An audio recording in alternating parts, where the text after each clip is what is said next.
ओम नमः शिवाय। हर हर महादेव। आप सुन रहे हैं पौराणिक अमृतवाणी द्वारा प्रसारित शिव महापुराण कथा। कथा को सुनने के लिए चैनल को लाइक शेयर और सब्सक्राइब करें। आगे की कथा प्रारंभ करते हैं। अथ तृतीय अध्याय। महर्षि विश्वामित्र द्वारा बालक स्कंद का संस्कार संपन्न करना। बालक स्कंद द्वारा क्रौंच पर्वत का भेदन, इंद्र द्वारा बालक पर वज्र प्रहार, शाक विशाख आदि का उत्पन्न होना, कार्तिकेय का षणमुख होकर 6 कृतिकाओं का दुग्धपान करना। नारद जी बोले, हे देवदेव, हे प्रजानाथ, हे ब्रह्मन, हे सृष्टिकर्ता प्रभु, इसके बाद वहां क्या हुआ इसे आप कृपा कर बताइए। ब्रह्मा जी बोले, हे तात, इसी समय विधाता के द्वारा प्रेरित होकर महाप्रतापी विश्वामित्र स्वेच्छा से घूमते घूमते वहां जा पहुंचे। इस तेजस्वी बालक के अलौकिक तेज को देखकर वे कृतार्थ हो गए और उन्होंने प्रसन्न होकर उस बालक को नमस्कार किया। उस बालक के प्रभाव को जानने वाले महर्षि विश्वामित्र प्रसन्नचित हो विधि प्रेरित वाणी से उस बालक की स्तुति करने लगे। महान लीला करने वाला वह बालक अत्यंत प्रसन्न हुआ और अद्भुत हास्य करता हुआ विश्वामित्र से बोला। शिवपुत्र बोले, हे महाज्ञानी, आप अचानक शिवेच्छा से यहाँ आ पहुँचे हैं, अतः हे तात, वेदोक्त रीति से मेरा यथाविधि संस्कार संपन्न कीजिए। आज से आप प्रसन्नता पूर्वक मेरे पुरोहित हो जाएं। इससे आप सदा सबके पूज्य होंगे, इसमें संशय नहीं है। ब्रह्मा जी बोले, बालक की यह बात सुनकर गाधी पुत्र विश्वामित्र जी अत्यंत प्रसन्न हो गए और आनंद आश्चर्यचकित होकर मंद स्वर से उस बालक से उन्होंने कहा। विश्वामित्र बोले, हे तात, सुनो, मैं ब्राह्मण नहीं हूँ, किंतु गाधी सुत क्षत्रिय कुमार हूँ। मेरा नाम विश्वामित्र है, मैं तो ब्राह्मण सेवक क्षत्रिय हूँ। हे श्रेष्ठ बालक, मैंने तुमसे अपना सारा चरित्र निवेदन कर दिया, तुम कौन हो? अपना संपूर्ण चरित्र मुझसे कहो, मैं आश्चर्यन्वित हो रहा हूँ। ब्रह्मा जी बोले, विश्वामित्र के इस वचन को सुनकर महान लीला करने वाले बालक ने प्रसन्न हो उन गाधी पुत्र विश्वामित्र जी से अपना सारा चरित्र कहा। शिवसुत बोले, हे विश्वामित्र, आप मेरे वरदान से महर्षि हैं, इसमें संशय की बात नहीं है। वशिष्ठ आदि ऋषिगण भी आदरपूर्वक आपकी प्रशंसा करेंगे, इस कारण आप मेरी आज्ञा से मेरा संस्कार करें। यह सब रहस्य आपको गुप्त ही रखना चाहिए, कहीं कहना नहीं चाहिए। ब्रह्मा जी बोले, हे देवर्षि। तदनंतर विश्वामित्र जी ने परम प्रेम पूर्वक वेदोक्त रीति से भगवान शिव के उस बालक के संपूर्ण संस्कार संपन्न किए। महान लीला करने वाले प्रभु शिवपुत्र ने भी बड़े प्रेम से भगवान शिव के उस बालक के संपूर्ण संस्कार संपन्न किए। महान लीला करने वाले प्रभु शिवपुत्र ने भी बड़े प्रेम से महर्षि विश्वामित्र जी को दिव्य ज्ञान प्रदान किया। नाना प्रकार की लीला में पारंगत अग्निपुत्र ने विश्वामित्र जी को अपना पुरोहित बना लिया। उसी समय से विश्वामित्र द्विश्रेष्ठ के रूप में प्रतिष्ठित हो गए। हे मुने, उस बालक ने इस प्रकार जो लीला की वह मैंने आपको बता दी। हे तात, उस बालक की दूसरी लीला मैं बता रहा हूँ, उसे प्रेम पूर्वक सुनो। उसी समय श्वेत ने उस दिव्य तेज संपन्न परम पावन बालक को देखकर अपना पुत्र मान लिया। तदनंतर अग्निदेव ने उस स्थान पर जाकर बालक को गले लगाकर उसका चुंबन किया। उन्होंने उस बालक को पुत्र शब्द से पुकारते हुए अपनी शक्ति तथा अस्त्रों से प्रदान किए। गुह्य कार्तिकेय उस शक्ति को लेकर क्रौंच पर्वत के शिखर पर चढ़ गए और उस शक्ति से शिखर पर ऐसा प्रहार किया कि वह शिखर पृथ्वी पर गिर पड़ा। उस बालक का वध करने के लिए सबसे पहले 10 पद्मवीर राक्षस वहां आए, किंतु कुमार के प्रहार से वे सभी शीघ्र नष्ट हो गए। उस समय सभी जगह महान हाहाकार मच गया। पर्वतों के सहित सारी पृथ्वी और त्रिलोक्य कांपने लगा। उसी समय देवगणों के साथ देवराज इंद्र वहां आ पहुंचे। इंद्र ने अपने वज्र से कार्तिकेय के दक्षिण पार्श्व में प्रहार किया। वज्र लगते ही उससे शाख नामक एक महान बलवान पुरुष प्रकट हो गया। पुनः इंद्र ने उसके वाम पार्श्व में शीघ्र ही वज्र से प्रहार किया। उस वज्र के लगते ही उससे एक और विशाख नामक महान बलवान पुरुष उत्पन्न हो गया। फिर इंद्र ने वज्र से उसके हृदय में प्रहार किया, जिससे उसी के समान बलवान नैगम नामक एक पुरुष प्रकट हुआ। तब स्कंद, शाख, विशाख तथा नैगम ये चारों महाबल संपन्न महावीर इंद्र को मारने के लिए बड़ी शीघ्रता से दौड़ पड़े। यह देखकर वे इंद्र उनकी शरण में गए हैं। मुने, देवताओं सहित इंद्र उनके उनसे भयभीत हो उठे और विस्मित हो उनके स्थान से अपने लोग चले गए, किंतु उन्हें भी पराक्रम के रहस्य का ज्ञान नहीं हुआ। ये तात विविध प्रकार की लीलाओं को करने वाला वह बालक आनंद पूर्वक निर्भय हो वहीं पर स्थित हो गया। उसी समय कृतिका नाम वाली 6 स्त्रियां वहां स्नान के लिए आईं। उन्होंने प्रभावशाली उस बालक को देखा। हे मुने, उन कृतिकाओं ने उस बालक को ग्रहण करना चाहा। उसी समय ग्रहण करने की इच्छा से उनमें परस्पर विवाद होने लगा। हे मुने, उनके विवाद का शमन करने के लिए उस बालक ने 6 मुख बना लिए और उन सबका स्तनपान किया, जिससे वे परम प्रसन्न हो उठी। हे मुने, फिर उस बालक के मन की गति जानकर वे सभी कृतिकाएं प्रसन्न होकर उसे लेकर अपने लोक को चली गई। उन्होंने सूर्य से भी अधिक तेजस्वी तथा स्तनपान की इच्छा करने वाले उस कुमार नाम वाले बालक शिवपुत्र को अपना दूध पिलाकर बड़ा किया। वे प्राणों से भी अधिक प्रिय उस बालक को कभी आँख की ओट ना करती। जो पोषण करता है उसी का वह पुत्र होता है। जो वस्त्र एवं आभूषण इस दुर्लभ में दुर्लभ है, उन सभी वस्त्रों एवं श्रेष्ठ भूषणों को प्रेम से वे उस बालक को प्रदान करती। इसी प्रकार वे अत्यंत प्रशंसा के योग्य दुर्लभ एवं स्वादिष्ट अन्नों को प्रतिदिन खिला खिलाकर उस बालक को पुष्ट करने लगी। हे तात, इसके बाद एक दिन कृतिकाओं के उस पुत्र ने दिव्य देव सभा में जाकर बड़ा सुंदर चरित्र किया और महान लीला करने वाला वह बालक संपूर्ण देवताओं सहित विष्णु को अपना महान अद्भुत ऐश्वर्य दिखाने लगा। उसकी इस महिमा को देखकर विष्णु सहित अन्य देवगण तथा ऋषि अत्यंत आश्चर्यचकित हो गए और उस बालक से पूछने लगे, हे बालक, तुम कौन हो? उनकी बात सुनकर उस बालक ने कुछ भी नहीं कहा और वह शीघ्र ही अपने घर चला गया और पूर्ववत गुप्त रूप से रहने लगा। इस प्रकार श्री शिव महापुराण के अंतर्गत द्वितीय रुद्र संहिता के चतुर्थ कुमार खंड में कार्तिकेय की लीला का वर्णन नामक तीसरा अध्याय पूर्ण हुआ। अत चतुर्थो अध्याय पार्वती के कहने पर शिव द्वारा देवताओं तथा कर्म साक्षी धर्माधिकों से कार्तिकेय के विषय में जिज्ञासा करना और अपने गणों को कृतिकाओं के पास भेजना। नंदिकेश्वर तथा कार्तिकेय का वार्तालाप, कार्तिकेय का कैलाश के लिए प्रस्थान। नारद जी बोले, हे देवादिदेव, हे प्रजानाथ, हे विधे, इसके अनंतर फिर क्या हुआ? आप इस समय कृपा करके शिव जी की लीला से युक्त इस चरित्र को कहिए। ब्रह्मा जी बोले, हे मुने, इस प्रकार शिवपुत्र को ग्रहण कर उन्हें अपना पुत्र मानते हुए कृतिकाओं का कुछ काल व्यतीत हो गया, पर पार्वती को यह समाचार ज्ञात ना हुआ। उस समय पार्वती ने मंद मुस्कान युक्त हंसते हुए अपने कमल मुख से देव देवेश्वर स्वामी श्री सदाशिव से कहा। पार्वती जी बोली, हे देवादिदेव, हे महादेव, आप मेरे शुभ वचन को सुनिए। मेरे पूर्व जन्म के अत्यंत पुण्य प्रभाव से आप ईश्वर मुझे पति रूप से प्राप्त हुए हैं। हे भव योगियों में श्रेष्ठ, आप मेरे साथ बिहार में प्रवृत्त हुए थे। उस समय देवताओं के साथ आपने मेरी रति को भंग कर दिया था। हे विभो, आपका वह तेज मेरे उदर में न जाकर पृथ्वी पर गिर पड़ा। हे देव, फिर वह तेज कहाँ गया? उसे किस देवता ने छिपा लिया? हे महेश्वर, मेरे स्वामी, आपका वह तेज तो अमोघ है, कैसे व्यर्थ हो गया अथवा उससे कोई बालक कहीं प्रकट हुआ? ब्रह्मा जी बोले, हे मुनीश्वर, पार्वती की यह बात सुनकर महेश्वर हंसने लगे और पुनः उन्होंने मुनियों और देवताओं को बुलाकर कहा। महेश्वर बोले, देवगणों, आपने पार्वती के द्वारा कहे हुए वचन को सुना। अब मेरी बात सुनिए। कभी ना निष्फल होने वाला मेरा तेज कहाँ गया? किसने छिपा लिया? जो शीघ्र ही बता देगा उसे कोई भय नहीं है और वह दंडनीय नहीं होगा। शक्ति होने पर भी जो राजा अच्छी प्रकार से शासन नहीं करता वह प्रजा का बाधक है और रक्षक ना होकर भक्षक कहलाता है। ब्रह्मा जी बोले, शिव जी की बात सुनकर देवगण भयभीत हो गए और परस्पर विचार कर शिव जी के आगे क्रमशः कहने लगे। विष्णु जी बोले, हे सदाशिव, जिन्होंने आपके तेज को छिपाया है वे मिथ्यावादी हो और भारत में जन्म लेकर गुरु पत्नी गमन और गुरु निंदा के पाप के निरंतर भागी बने। ब्रह्मा जी बोले, जिसने आपके तेज को छिपाया है वह पुण्य क्षेत्र इस भारत में आपकी सेवा तथा पूजा का अधिकारी ना हो।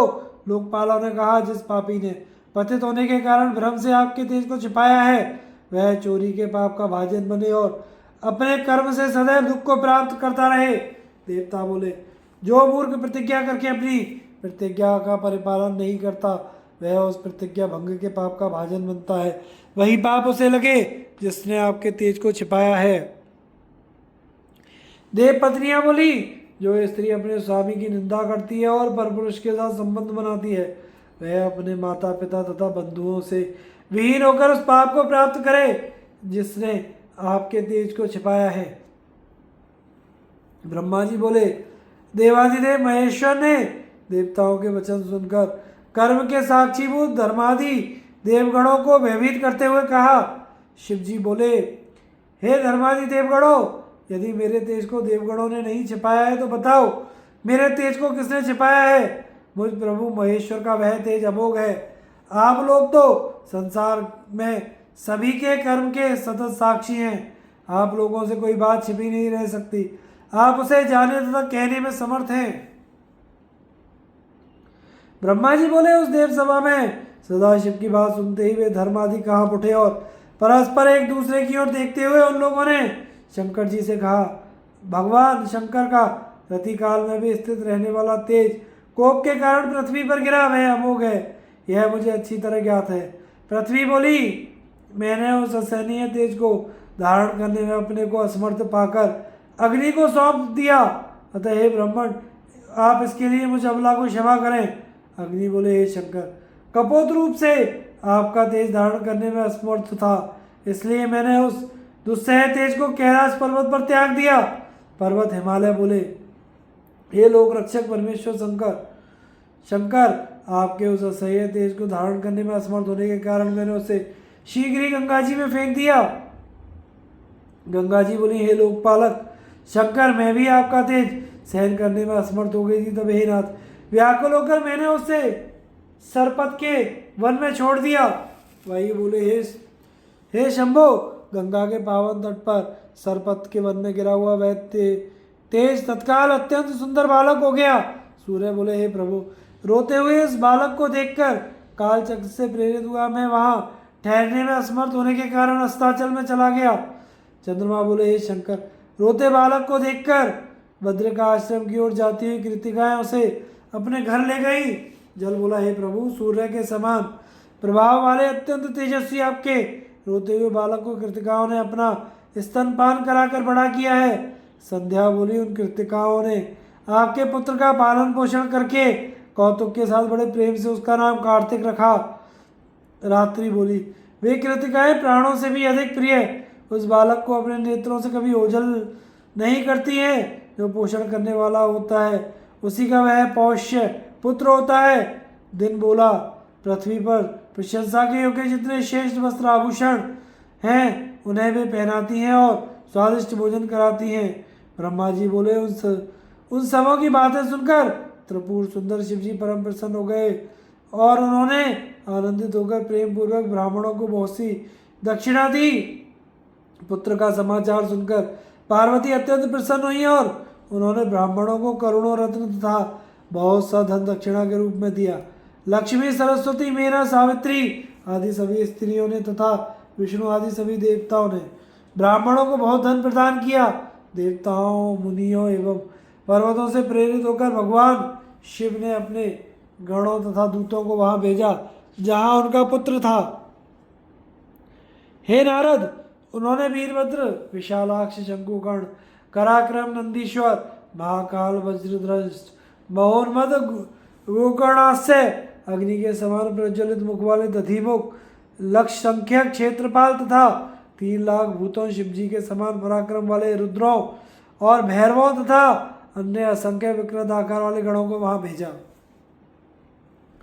नाना प्रकार के अस्त्र शस्त्रों से सुसज्जित उद्धत हुए उन शिव गणों ने कृतिकाओं के भवन को घेर लिया। उन गणों को देखकर कृतिकाएं भय के मारे व्याकुल उठी। तब उन्होंने ब्रह्मदेव से जाज्वल्यमान कार्तिक से कहा। कृतिकाएं बोली, हे वत्स, असंख्य सेनाओं ने हमारे घर को घेर लिया है, क्या करना चाहिए, कहाँ जाना चाहिए, महाभय उपस्थित हो गया है। कार्तिकेय बोले, हे कल्याणकारी माताओं, आप लोग भयभीत रहो, मेरे रहते भय करने का कोई कारण नहीं है। हे माताओं, मैं यद्यपि अभी बालक हूँ पर अजय हूँ, इस जगत में मुझे जीतने वाला कौन है?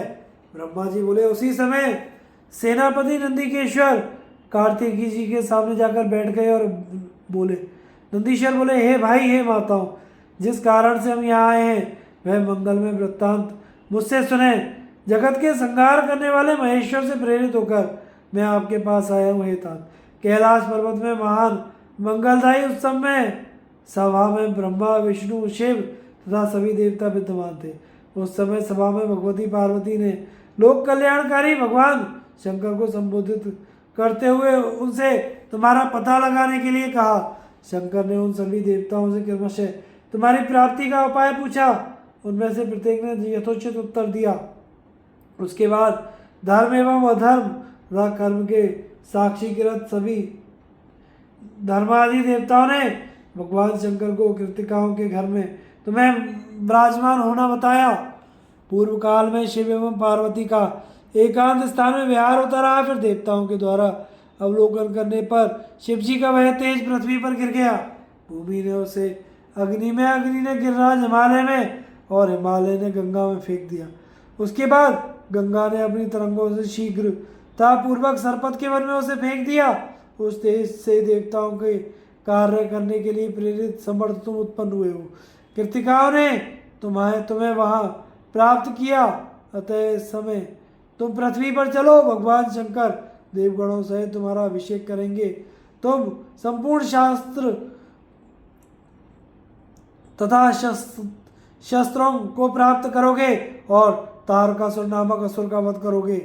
तुम विश्व के संगरता शिव जी के पुत्र हो। ये कृतिकाएं आपको पुत्र रूप में प्राप्त करने में उसी प्रकार असमर्थ हैं जैसे सूखा हुआ वृक्ष अपने कोटर में अग्नि छिपाने में असमर्थ होता है। तुम सारे संसार में प्रकाशित हो। इन कृतिकाओं के घर में रहने से तुम्हारी शोभा उसी प्रकार नहीं है जैसे द्विजराज चंद्रमा कूप के अंदर रहकर प्रकाशित नहीं होता। जैसे मनुष्य के तेज से सूर्य के तेज को छुपाया नहीं जा सकता, उसी प्रकार जैसे तुम प्रकाश कर रहे हो उसे हम लोगों का तेज छिपा नहीं सकता। हे शंभुपुत्र, तुम अन्य कोई उत्पन्न नहीं हुए हो। सारे संसार को व्याप्त कर स्थित रखने वाले विष्णु ही हो। जैसे आकाश व्यापक है, किसी का व्याप्त नहीं है, इसी प्रकार तुम भी किसी के व्याप्य नहीं हो अपितु व्यापक हो। जैसे कर्म योगियों का आत्मा उन कर्मों से निर्लिप्त रहती है, इसी प्रकार तुम भी परिपोषित भाग होते हुए भी योगींद्र होने के कारण निर्लिप्त हो। तुम इस विश्व सृष्टि के कर्ता तथा ईश्वर हो, परंतु इनमें तुम्हारी स्थिति उसी प्रकार नहीं है रहती जिस प्रकार योगी की आत्मा में गुण और तेज की स्थिति नहीं रहती। हे भाई, कमलों का आदर ना करने वाले सहवासी मेढकों की भांति वे मनुष्य हदबुद्धि हैं जो आपके तत्व को नहीं जानते। कार्तिकेय बोले, हे भाई, जो त्रैकालिक ज्ञान है वह सब कुछ आप जानते हैं। आप मृत्युंजय भगवान सदाशिव के सेवक हैं, इसलिए आपकी प्रशंसा जितनी भी की जाए कम है। हे भ्रातृ, कर्मवश जिन लोगों का जिन जिन योनियों में जन्म होता है उन योनियों के भोगों में उनको सुख प्राप्त होता है। ये सभी कृतिकाएं ज्ञानवती हैं, योगिनी हैं और प्रकृति की कलाएं हैं। इन्होंने अपना दूध पिलाकर मुझे बड़ा किया है, इसलिए मेरे ऊपर निरंतर इनका महान उपकार है। मैं इनका पोष्य पुत्र हूँ। ये स्त्रियाँ मुझसे संबद्ध हैं। मैं जिस प्रकृति के स्वामी के तेज से उत्पन्न हुआ हूँ, ये उसी प्रकृति की कलाएं हैं। हे नंदिकेश्वर, शैलेंद्र कन्या पार्वती से मेरा जन्म नहीं हुआ है। वे उसी प्रकार मेरी धर्म माता है जिस प्रकार कृतिकाएं सर्वसम्मति से मेरी माता है। आप महान हैं, शिव जी के पुत्र हैं और मुझे लाने के लिए उन्होंने आपको भेजा है, इसलिए मैं भी आपके साथ चलूँगा और देवताओं का दर्शन करूँगा। इस प्रकार कहकर कृतिकाओं की आज्ञा ले वे कार्तिकेय शंकर के उन गणों के साथ शीघ्र ही चल पड़े। अथ पंचमो अध्याय। पार्वती द्वारा प्रेषित रथ पर आरूढ़ हो कार्तिकेय का कैलाश गमन, कैलाश पर महान उत्सव होना, कार्तिकेय का महाभिषेक तथा देवताओं द्वारा विविध अस्त्र शस्त्र तथा रत्नाभूषण प्रदान करना, कार्तिकेय का ब्रह्मांड का अधिपतित्व स्वीकारना। ब्रह्मा जी बोले, उसी समय विश्वकर्मा द्वारा विरचित अत्यंत अद्भुत तथा शाश्वत शोभा से समन्वित एक रथ दिखाई पड़ा। उस रथ में 100 पहिए थे। वह बड़ा विस्तीर्ण और सुंदर था। उसकी गति मन के समान वेग वाली थी। वह शेष रथ शिव जी के पार्षदों से घिरा हुआ था। पार्वती ने उसे भेजा था। परम ज्ञानी अनंत तथा शिव के देश से उत्पन्न कार्तिकेय दुखी मन से उस रथ पर सवार हो गए। उसी समय बिखरे केशों वाली कृतिकाओं ने शोक से व्याकुल हो कार्तिकेय के पास जाकर शोकोन्माद से कहना प्रारंभ किया। कृतिकाएं बोली, हे कृपा सिंधु, आप हम सबको छोड़कर इस प्रकार निर्दयी होकर जा रहे हैं। पुत्र का यह धर्म नहीं है कि जिन माताओं ने पालन पोषण किया उनका परित्याग कर वह चला जाए। हम लोगों ने बड़े स्नेह से तुम्हें बड़ा किया है। तुम हमारे धर्मपुत्र हो। अब तुम ही बताओ हम क्या करें, कैसे रहें और कहाँ जाएं।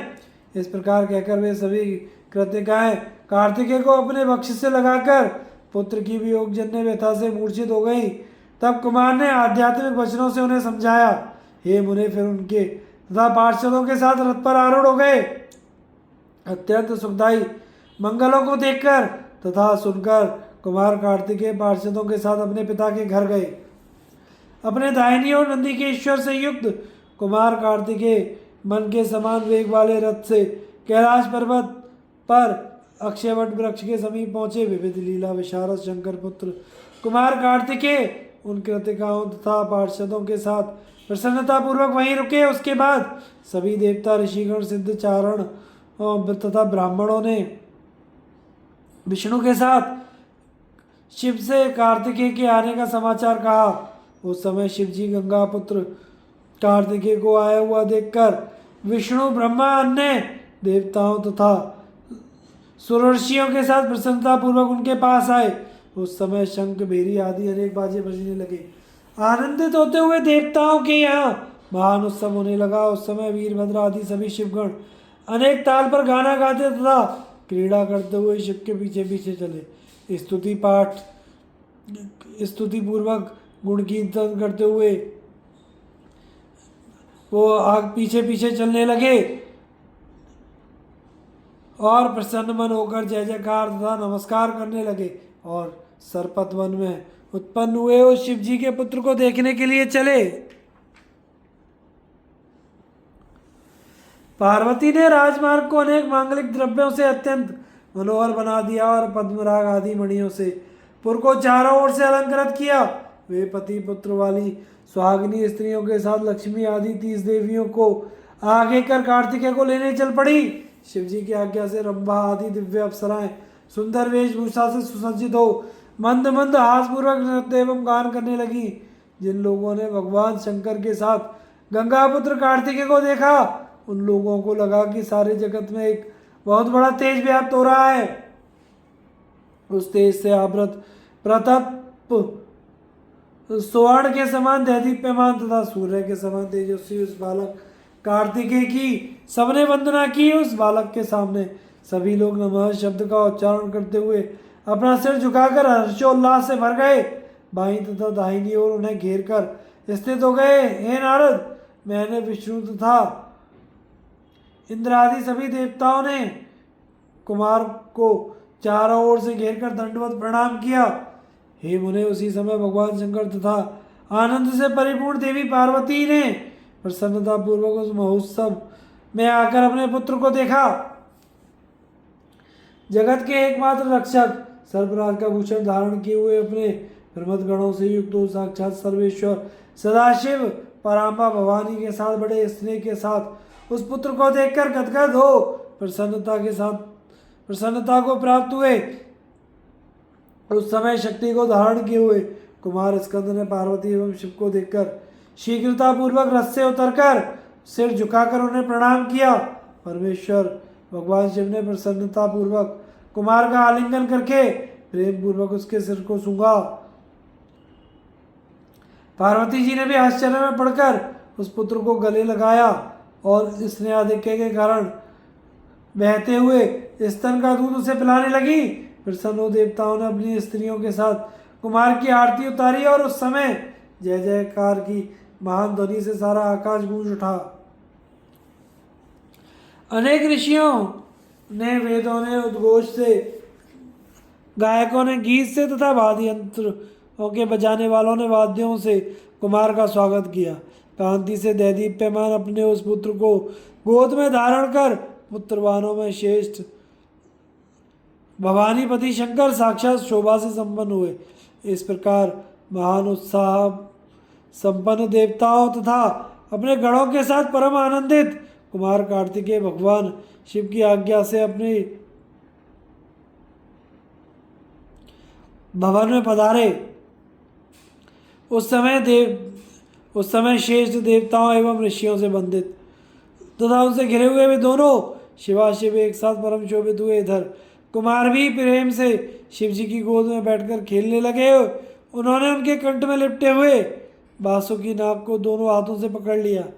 लीला से युक्त कुमार कार्तिकेय को कृपा दृष्टि से देखकर कृपालु भगवान शंकर ने हंसते हुए पार्वती से उनकी प्रशंसा की। सर्वव्यापक जगत के एकमात्र पालनकर्ता तथा जगत के एकमात्र स्वामी भगवान महेश गिरिजा सहित हर्षित होकर मंद मंद हंसते हुए आनंद विभोर हो गए। प्रेमवश गला रुंध गया, वे इससे कुछ कह ना सके। उसके बाद लोक वृत्तांत जानने वाले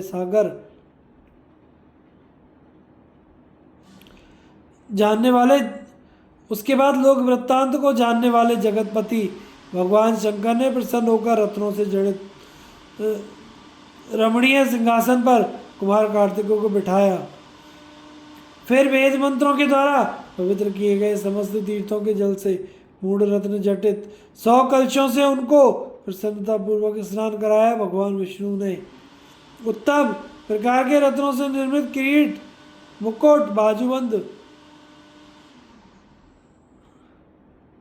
अपनी वैजंती माला एवं सुदर्शन चक्र उन्हें प्रदान किया। सदाशिव ने अपना त्रिशूल,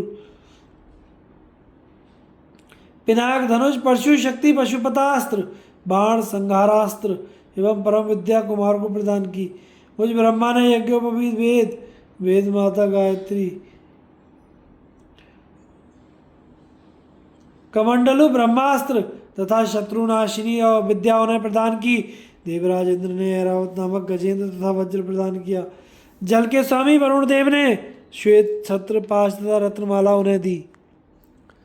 सूर्य ने मन की गति से चलने वाले उत्तम रथ और महातेजस्वी कवच दिया। यमराज ने यमदंड तथा चंद्रमा ने अमृतपूर्ण घट दिया। अग्नि ने प्रसन्न होकर अपने पुत्र को महाशक्ति प्रदान की। निश्चिति ने अपना शस्त्र तथा वायु ने वायुवास्त्र प्रदान किया। कुबेर ने गदा तथा ईश्वर ने प्रसन्नता से अपना त्रिशूल दिया। इस प्रकार सभी देवताओं ने प्रसन्नतापूर्वक अनेक शस्त्र तथा अनेक प्रकार के उपहार अर्पित किए। कामदेव ने प्रसन्न होकर अपना कामास्त्र, गदा तथा आकर्षक एवं वशीकरण विद्याएं परम प्रसन्नता से उन्हें प्रदान की। क्षीर सागर ने अमूल्य रत्न तथा विशिष्ट प्रकार का रत्न जटित नुपुर तथा हिमालय ने दिव्य भूषण एवं वस्त्र प्रदान किए। गरुड़ ने चित्रवरण मयूर नामक अपना पुत्र तथा ज्येष्ठ भ्राता अरुण ने चरणों से युद्ध करने वाले महाबलवान ताम्रचूड़ दिया। मंद मुस्कान वाली पार्वती ने अत्यंत प्रसन्नता के साथ अपने पुत्र को परमेश्वर एवं चिरंजीवी होने का वर प्रदान किया। लक्ष्मी ने दिव्य संपत्ति तथा मनोहर श्रेष्ठ हार प्रदान किया। सावित्री ने बड़े प्रेम से समस्त सिद्धि विद्याएं प्रदान की। हे मुने, इस प्रकार अन्य जो देवी देवता वहां आए थे उन्होंने अपनी प्रिय वस्तुओं तथा बच्चे का पालना प्रदान किया। हे मुनिशेष, उस समय वहां बहुत बड़ा महोत्सव हुआ और सब प्रसन्न हो गए। विशेषकर शिव पार्वती तो अत्यंत प्रसन्न हुए। हे मुने, उसी समय महाप्रतापी ऐश्वर्य संपन्न भगवान रुद्र ने हंसते हुए प्रसन्नता पूर्वक ब्रह्मादि देवताओं से पूछा, हे हरि, हे ब्राह्मण, हे देवगणों, आप सब मेरी बात सुने। मैं आप लोगों पर अत्यधिक प्रसन्न हूँ। आप लोग अपने अभीष्ट वर मुझसे मांगिए। ब्रह्मा जी बोले, हे मुने, शिव जी के इस वचन को सुनकर ब्रह्मा आदि सभी देवताओं ने प्रसन्न मुख होकर भगवान पशुपति से कहा, हे प्रभु, यह तारकासुर कुमार के द्वारा मारा जाए, इसके लिए यह सारा उत्तम चरित्र हुआ है। इसलिए हम लोग उसे मारने के लिए आज ही प्रस्थान करेंगे। आप हम लोगों के सुख के लिए इन कुमार को तारकासुर के वध की आज्ञा दीजिए। देवगणों की यह बात सुनकर सर्वव्यापी शंकर जी ने कृपा से अभिभूत होकर देवगणों के कल्याण के लिए तथास्तु कहकर अपना पुत्र समर्पित कर दिया। शिव जी की आज्ञा से ब्रह्मा विष्णु जिनमें प्रमुख हैं ऐसे देवगण मिलकर कार्तिकेय को आगे कर तारकासुर का वध करने के लिए उसी समय पर्वत से चल पड़े। कैलाश के बाहर निकलकर विष्णु जी की आज्ञा से विश्वकर्मा ने पर्वत के निकट अत्यंत सुंदर नगर की रचना की। उस नगर में विश्वकर्मा ने अत्यंत मनोहर परम अद्भुत तथा अत्यंत निर्मल गृह कुमार के लिए निर्मित किया गया था तथा उस गृह में उत्तम सिंहासन का भी निर्माण था। तब परम बुद्धिमान विष्णु ने उस गृह में नाना प्रकार के मांगलिक कृत्य करवाए और देवताओं के साथ सभी तीर्थों के जल से स्नान तथा उस सिंहासन पर कार्तिकेय का अभिषेक किया। फिर कार्तिकेय को सुसज्जित उनको प्रसन्न रखने की समस्त सामग्रियां वहां एकत्रित कर दी। उस उपलक्ष्य में अनेक प्रकार के विधि विधान तथा उत्सव किए। हरि ने प्रेम से उनको ब्रह्मांड का अधिपत्य प्रदान किया। फिर स्वयं तिलक लगाकर देवगणों के साथ उनकी पूजा अर्चना की। उन्होंने सभी देवताओं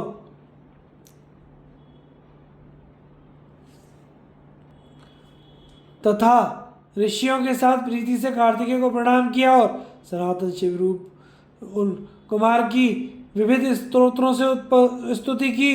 ब्रह्मांड के पालक कार्तिकेय इस प्रकार उत्तम सिंहासन पर बैठकर स्वामित्व को प्राप्त कर अत्यंत शोभित हुए।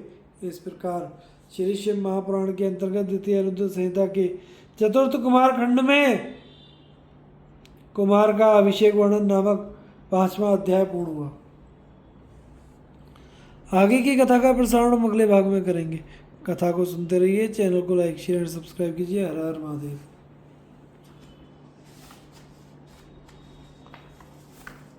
2 घंटे में नींद के झूठे लग गए यार।